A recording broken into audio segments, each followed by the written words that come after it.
faire l'interview avant de faire l'interview. Bah c'est parti. Bah, je me demandais si on était parti ou pas, tu vois. Ah oui, bah ça y est, là on est parti. Attends, donc tu me racontais, parce que voilà, ça y est, la légende découvre. Tu vas combattre donc là le 17 juin et tu poses uniquement ton vendredi finalement. Bah ouais, parce que comme je te disais là juste avant, précédemment, avant je combattais à 66 kilos, donc j'étais un petit peu dans le dur, un peu dans la souffrance, tout ça. Là aujourd'hui, j'ai décidé de monter à 70 kilos pour être plus confort. Et du coup, bah, c'est pour ça qu'aujourd'hui je me sens bien, ça me permet de bosser et puis de poser uniquement la journée du vendredi pour aller à la peser comme il faut, quoi. Tranquille. Et est-ce que Anthony, tu peux te présenter pour celles et ceux qui ne te connaissent pas encore? Il y en a quelques-uns dans le paysage MMA français qui ont peut-être pas entendu parler de toi, alors que t'as quand même une longue carrière derrière toi. Ouais, c'est vrai que je suis pas un très bon communicant. Vrai dire, je communique à l'approche d'un combat. Et d'ailleurs, quand je dis je communique, c'est même pas vraiment moi qui communique parce que je délègue cette tâche à quelqu'un parce que je sais pas le faire et puis c'est pas quelque chose que j'apprécie. Du coup, bah moi c'est Anthony Dini, je suis combattant pro de MMA depuis plus d'une dizaine d'années. J'ai 18 combats, 14 victoires pour 4 défaites. J'ai combattu, bah, ce sera mon premier combat en France le 17 juin, mais les précédents combats, je les ai systématiquement fait à l'étranger, bah, au PFL, au Bellator, au Cage Warrior, au BAMA. Donc, bah, on a fait la Russie, les États-Unis, l'Angleterre et puis quelques autres pays, quoi. Et aujourd'hui, quand tu regardes en arrière sur ta carrière, et même il n'y a pas si longtemps que ça avec le PFL, est-ce qu'il y a un moment où tu t'étais dit que tu aurais pu arrêter purement et simplement? Bah, à l'issue de mon dernier combat au PFL, il y a quasiment 2 ans maintenant, Mhm. j'avais pris la décision, elle était mûrement réfléchie, c'était d'arrêter. Donc, c'est vraiment ce que j'ai fait. Après le PFL jusqu'à aujourd'hui, bah, je m'entraînais loisir, peut-être 2, 3 fois par semaine, histoire d'entretenir. Mais j'avais vraiment pris une décision ferme et définitive d'arrêter.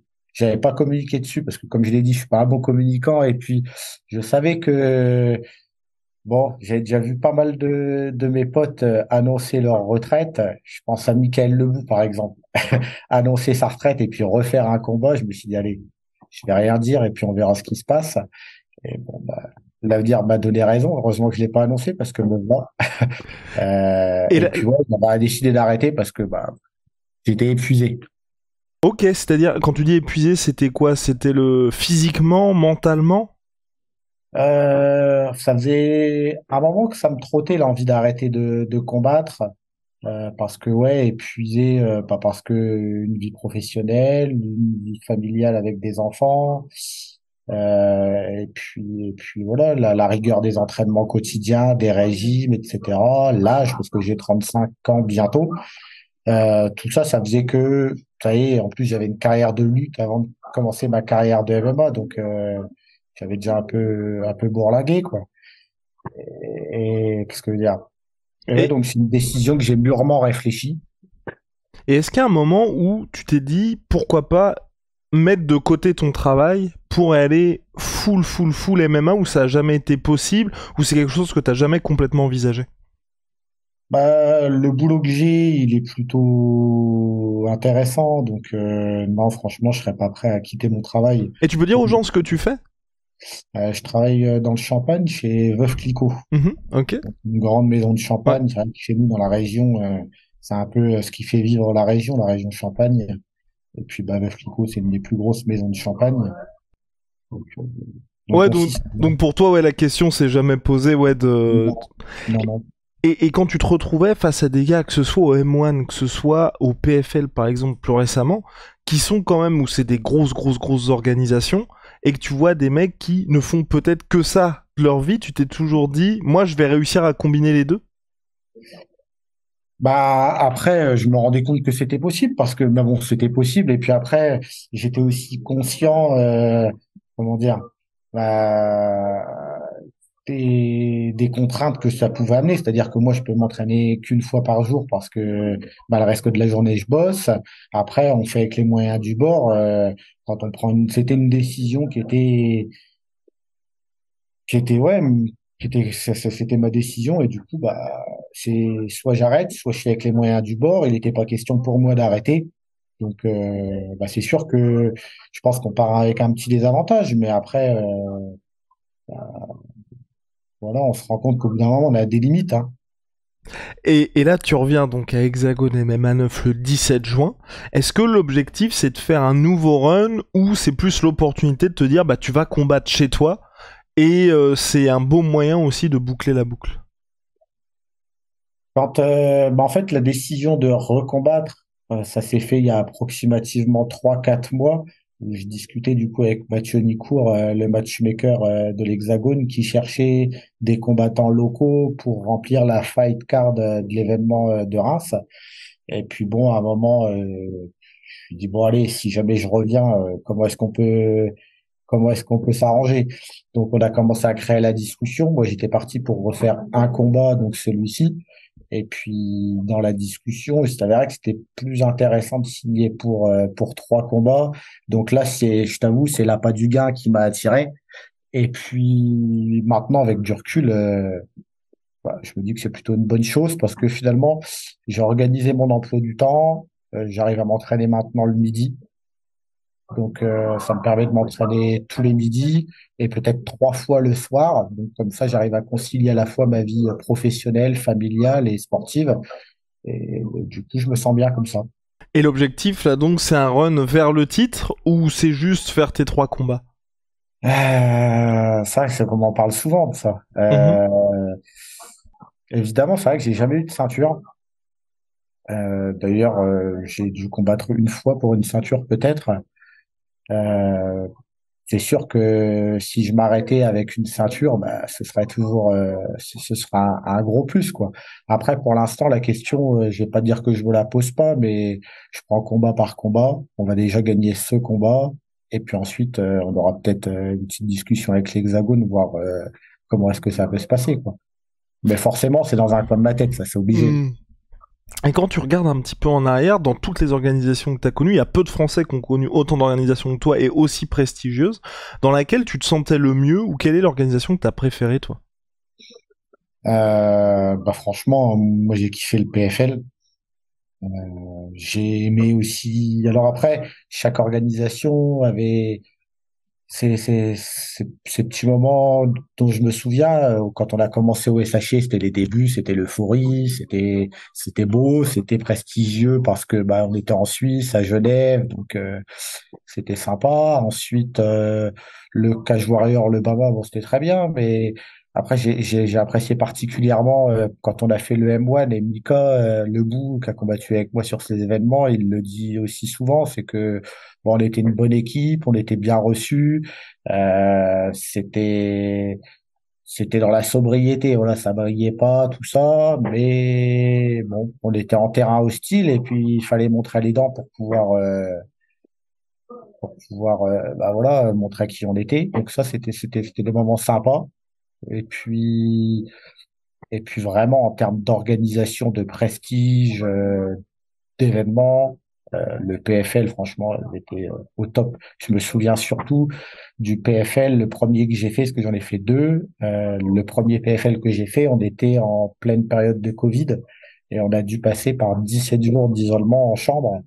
Et là, ça demandait une logistique, mais vraiment impressionnante. C'est-à-dire que on était cloisonnés en chambre, on avait des surveillants à chaque bout de couloir, on était badgés pour tracer où est-ce qu'on était à tel endroit, et puis toute la logistique qui allait avec du coup, la période Covid, c'était vraiment impressionnant. Ok, ok. Et par rapport à ça, à toutes ces organisations, est-ce que l'UFC, c'est quelque chose qui a plané longtemps dans ta carrière et quelque chose où tu t'es dit, j'aurais bien aimé quand même tenter le coup? Bah, en fait, c'est ce que j'ai toujours recherché, hein. Alors jusqu'à présent, et je dis maintenant jusqu'à présent parce que maintenant je me fais plus d'illusions, j'en ai plus rien à faire. Mais c'est ce qui motive, je pense, la carrière de n'importe quel combattant professionnel en MMA, comme un lutteur, un judoka ou quelqu'un qui pratique une discipline olympique, parmi les meilleurs Français. Tu rêves d'aller aux Jeux Olympiques. Là, c'était pareil avec l'UFC, ça m'a motivé. Et puis à chaque fois que tu reprenais un rouge dans le palmarès, tu disais putain, va falloir que j'aille rechercher au moins 3, 4, 5 verts. Et on est reparti pour 2 ans. Et puis bon, bah après.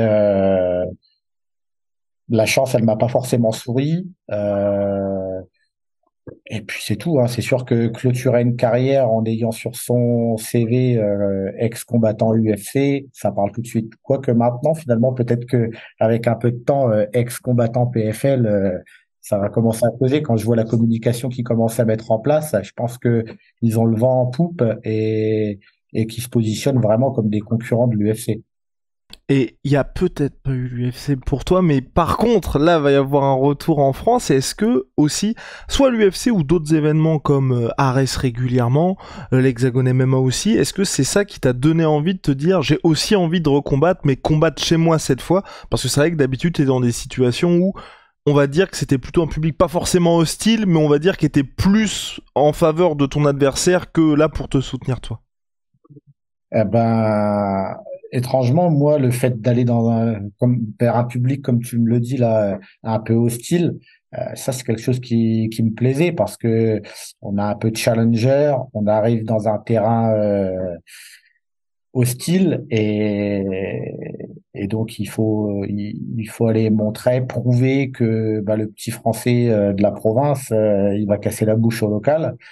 Et donc ça, c'était un challenge. Et puis en plus, enfin, ouais, moi, c'est ce qui me plaisait. Après, le fait de combattre en France et encore plus à Reims, j'estime que c'est une pression supplémentaire. Et au-delà du fait de devoir prouver, là, j'imagine que c'est plus de pas décevoir. Et, et c'est plus stressant. Alors que devoir prouver, c'est presque motivant. Malgré tout, il y a quand même de la motivation, tout ça, mais là, c'est vraiment pour un peu schématiser le truc, quoi. Et Après, vas-y, pour pardon. autant, quand j'ai arrêté ma carrière, j'avais choisi du coup de le faire parce que j'arrivais au bout. Et puis, ce que je voulais absolument, c'était aller au bout de moi-même pour pas avoir de regrets plus tard. Donc, c'est ce que j'ai fait avec le PFL. Je suis allé vraiment au bout de moi-même. Je suis allé, j'ai échoué. Et voilà, je suis pu partir. Je me suis dit, voilà, je peux partir sans avoir de regrets, me dire un jour j'aurais pu faire ci, j'aurais pu faire ça. Et ça, c'est ce qu'il y a de pire, je trouve, de pas avoir essayé de faire ce que tu pouvais.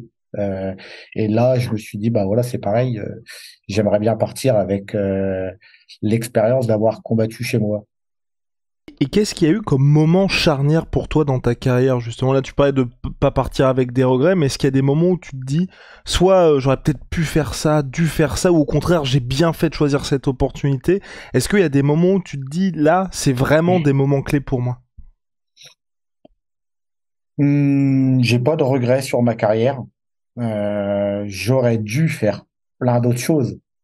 Si je devais me concentrer uniquement sur ma carrière, j'aurais dû m'exporter certainement sur Paris à un moment parce qu'en province, bah, t'es un peu limité par les partenaires d'entraînement, t'es un peu limité par les structures, etc.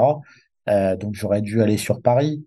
Mais le boulot que j'ai me permettait pas de le faire et la priorité pour moi c'était le travail parce que bah, ça, c'est du long terme et puis c'est une sécurité pour moi. Bah, des moments charrières dans ma carrière, il n'y en a pas forcément. Après, c'est vrai que j'ai fait plusieurs clubs. Donc, j'ai commencé quand j'étais à Reims. Après, bah, forcément, j'ai dû commencer à fréquenter des gros clubs comme le Factory, du coup, que tu connais bien, qui s'appelait à l'époque le Cross Fight Gym. Donc, j'ai connu la transition et les débuts du MMA Factory au CrossFight. Et puis ensuite, à un moment donné, j'ai décidé de partir du coup du CrossFight pour aller au B-Fight. Et puis aujourd'hui, je représente mon club. Donc il n'y a pas forcément eu de charnière dans ma carrière, mais des évolutions quoi, dans la vie. Et aujourd'hui, tu vois, s'il y a un combattant qui a envie de passer professionnel, ou en tout cas qui se dit j'ai envie de m'investir à fond, toi, par rapport à ton parcours, qu'est-ce que tu lui conseillerais? Moi, ce que je remarque en ce moment, c'est que on parle beaucoup de gestion de carrière, de construire un palmarès, tout ça. Si j'avais un truc à te dire, ce serait ça au bout d'un moment. Alors, construire une carrière, oui, c'est bien, mais faut pas que ça devienne une priorité parce que des fois, je trouve que ça tourne au ridicule. Euh, Si on essaie de se construire une carrière, de prendre des adversaires faciles, au bout d'un moment, bah, on va vite être amené à la réalité. Donc, faire des combats qui sont cohérents, ça, ok, mais prendre des combats qui sont gagnés d'avance, ça sert à rien. Je sais plus qui dit ça, mais en gros, la phrase, c'est quoi qu'on dit, c'est Euh, triompher, ah, je Oui, oui, sais, oui, oui, oui, oui, oui, oui, oui. un Oh, triomphe oui, oui, sans péril, oui, une ouais. victoire sans péril est un triomphe sans gloire. C'est ça, exactement. En Yes. gros, Ouais, approximativement. c'est ça. Donc ça, je pense que voilà, la gestion de carrière, si je devais donner un conseil, je dirais bon, ok, mais faut être cohérent quand même, il faut arrêter de déconner avec ça. Ouais, ouais, non, c'est vrai. Et toi, tu as vu cette évolution-là aussi, dans, on va dire, au global, dans le MMA, le fait qu'il y ait cette importance, un peu comme en boxe, tu vois, d'avoir un bilan qui soit immaculé. Avant, c'était une période où c'est vrai que le bilan, ça veut pas dire que ça voulait rien dire, mais c'était peut-être un peu moins important.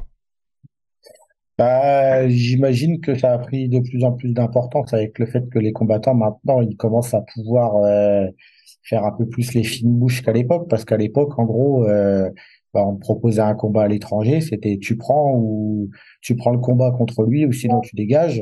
Aujourd'hui, les mecs ils savent qu'ils sont en place. Par exemple, moi à l'Hexagone, on me disait tu veux prendre lui, si je disais non, on m'en proposait un autre. Je savais que j'allais y combattre.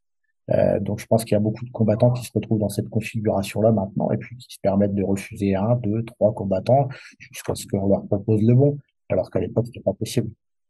Ok, je vois, je vois. Mais toi, t'as été comme ça aussi avec Hexagone ou pas? Non. Enfin, Ah, non, franchement, alors là en plus tu vois, c'est facile de te dire non, on ne croira pas, mais non. ok. Bon, bah, Après, voilà, c'est pas l'adversaire le plus dur que j'ai pris dans ma carrière, ça c'est clair. ouais, ouais, non, non, c'est très bien d'être transparent là-dessus. Mais en tout cas, de toute façon, les gens vont venir pour t'encourager dans 2 jours maintenant. Bah, pour tes débuts à l'Hexagone MMA, on espère un run vers la ceinture. Merci beaucoup en tout cas, Anthony, pour ta disponibilité. Et puis, bah, bon courage pour la dernière ligne droite. Ok, bah super, merci à vous. Et puis peut-être à une prochaine, avec Yes, plaisir. et oh, quoique, j'ai une toute dernière question. Là, j'ai pas l'impression que t'es en Fight Week en fait.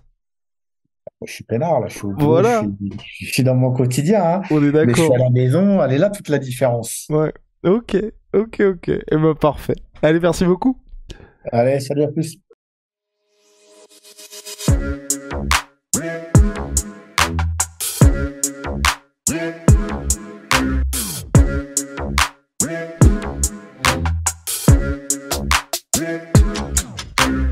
Fucking coming for you!